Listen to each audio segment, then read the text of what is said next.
আলাইকুম। এসএসসি 27 ও 28 ব্যাচের শিক্ষার্থী, আশা করি তোমরা সবাই অনেক ভালো আছো।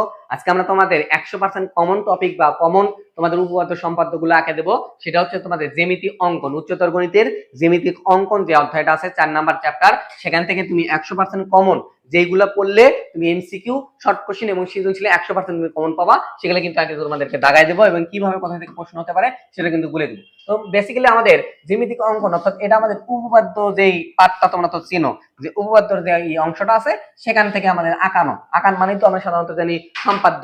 আমাদের বেসিক্যালি সম্পাদ্য পার্ট থেকে এখানে কিন্তু আমাদের দিছে তো ত্রিভুজ সংক্রান্ত কতিপয় সম্পাদ্য যে এখানে আমাদের আছে, ছোটবেলায় তুমি অর্থাৎ 7-8 পড়ে যাচ্ছ, সেগুলো এখানে দিছে, এগুলো শর্ট কোশ্চেন দিতে পারে, তুমি এটা পড়ে নিবা। ঠিক আছে, এরপরে আসো আমাদের খুবই গুরুত্বপূর্ণ কনসেপ্ট বিষয় হচ্ছে 2 নাম্বার সম্পাদ্যটা আমাদের পড়তে হবে। 2 নাম্বার সম্পাদ্যটা আমাদের ক্লিয়ার করতে হবে। 2 নাম্বার সম্পাদ্য ক্লিয়ার করবা বেসিকটা। এরপরে আমাদের কি আছে, এরপরে আমি যে সম্পাদ্য তোমাকে আঁকাই দিচ্ছি, এই সম্পাদ্য থেকে বাংলাদেশের প্রতিটা বোর্ডে কিন্তু প্রশ্ন হবে। সেটা হচ্ছে আমাদের এই সম্পাদ্য 4, এই সম্পাদ্য 4 থেকে কিন্তু আমাদের সৃজনশীল প্রশ্ন হতে পারে। যে এই সম্পাদ্য 4 থেকে কিন্তু আমাদের সৃজনশীল প্রশ্ন সিকিউ আসতে পারে। এই সম্পাদ্য 4 এর বেসিক কনসেপ্টটা তুমি কি ক্লিয়ার করবা, ত্রিভুজের উচ্চতা, ভূমির উপর মধ্যমা এবং ভূমি সংলগ্ন একটি কোণ দেওয়া আছে, সেটা তোমাদের কি করতে অঙ্কন করতে হবে। বুঝতে পারছো বিষয়টা? সবগুলো মান দেওয়া থাকবে, এখান থেকে এই চিত্রওয়ালা তোমাদের কাজ হচ্ছে যে এই চিত্র আঁকান শিখবা।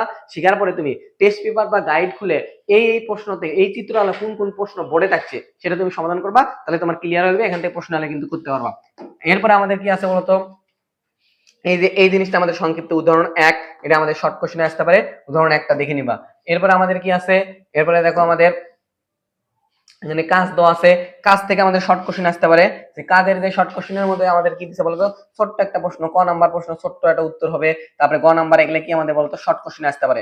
কাজের যে শর্ট কোশ্চেন অর্থাৎ কাজ থেকে আমাদের কিন্তু শর্ট কোশ্চেন গুলো পরীক্ষা আসতে পারে, এটা দেখে নিবা। এরপর আমাদের কি আছে বলতো, এই যে বৃত্ত সংক্রান্ত আমাদের যে বৃত্ত সংক্রান্ত যে কতিপয় সম্পর্ক গুলো আছে, সেই সম্পাদ্য গুলোর থেকে কিন্তু হুবহু আমাদের প্রশ্ন হয়। তারই ধারাবাহিকতায় দেখো আমাদের সম্পাদ্য 7, এই সম্পাদ্য 7টা খুবই গুরুত্বপূর্ণ কনসেপ্টে ভরপুর আছে আমাদের। সেটা হচ্ছে যে এই যে এখানে বলছে এরূপ একটি বৃত্ত অঙ্কন করতে হবে যার নির্দিষ্ট বিন্দুকে নির্দিষ্ট বিন্দু স্পষ্ট করে এবং বহিস্থ কোণ একটি নির্দিষ্ট বিন্দুর উপর দিয়ে যায়। এটা আমাদের খুবই গুরুত্বপূর্ণ একটা কনসেপ্ট। এখানে দেওয়া আছে সম্পাদ্য 8টা তুমি পড়তে পারো, জাস্ট একই নিয়মের এর সম্পাদ্যগুলো, এগুলো তুমি ক্লিয়ার করবা। ক্লিয়ার করার পরে আমাদের এখানে নমুনা প্রশ্ন, আমি আবার বলতেছি নমুনা প্রশ্নতে আমাদের এখানে কি দেওয়া আছে বলতো, এই যে এই দুইটার মধ্যে থেকে একটা 100% শিওর থাকো বাংলাদেশের 90% স্কুলে কিন্তু শর্ট কোশ্চেন আসবেই।